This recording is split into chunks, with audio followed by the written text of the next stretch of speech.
Syarat Jokowi dan Prabowo bisa jadi presiden.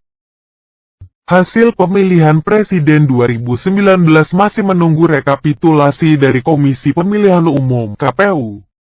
Pengumuman hasil pemilihan umum akan digelar tanggal 22 Mei tahun 2019 mendatang. Berbagai pandangan pun muncul, terlebih soal Pilpres 2019 yang menuai kontroversi.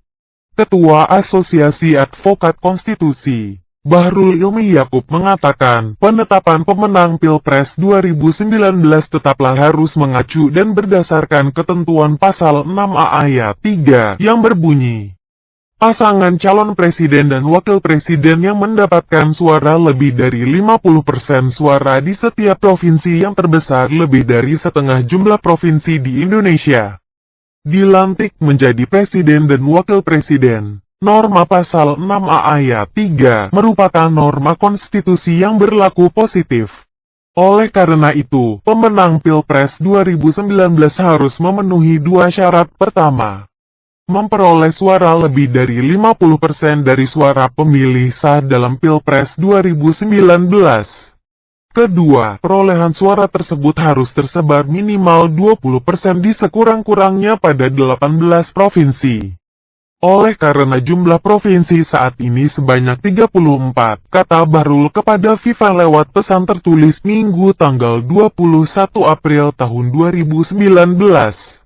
Dosen ilmu perundang-undangan ini menuturkan, apabila tidak ada paslon yang memperoleh suara sesuai ketentuan pasal 6A ayat 3 tersebut, maka Pilpres 2019 tidak menghasilkan pemenang yang dapat disahkan dan dilantik sebagai Capres-Cawapres tahun 2019 sampai tahun 2024.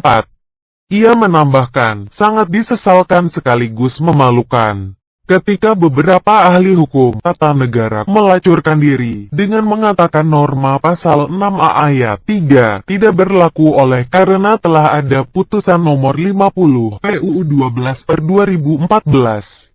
Pendapat demikian, secara akademis dinilai sungguh memalukan dan menyesatkan, sebab telah memanipulasi konstitusi dan untuk menyesatkan rakyat. Ada dua alasan yang menyebabkan putusan MK nomor 50 PUU 12/2014 tidak dapat menganulir norma pasal 6A ayat 3 UUD 1945.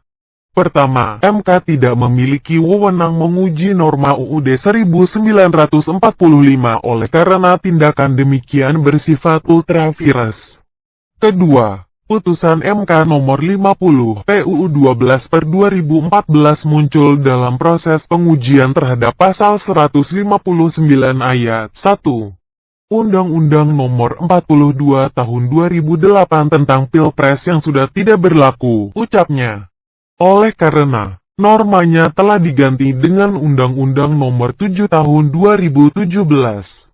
Senyatanya Undang-Undang Nomor 7 Tahun 2017 tidak mengakomodir norma putusan MK Nomor 50 PUU 12/2014, melainkan tetap tunduk bahkan mereduplikasi norma pasal 6A ayat 3 UUD 1945 sebagaimana termaktub dalam ketentuan pasal 416 ayat 1 Undang-Undang Nomor 7 Tahun 2017 yang berbunyi, pasangan calon terpilih adalah pasangan calon yang memperoleh suara lebih dari 50% dari jumlah suara dalam pemilu presiden dan wakil presiden dengan sedikitnya 20% suara di setiap provinsi yang tersebar di lebih dari setengah jumlah provinsi di Indonesia, tambahnya.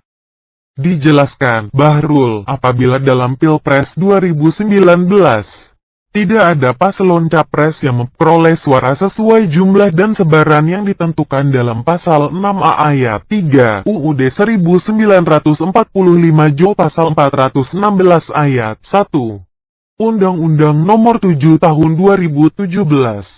Maka Pilpres 2019 tidak menghasilkan pemenang yang memiliki hak konstitusional untuk dilantik sebagai Capres-Cawapres tahun 2019 sampai tahun 2024.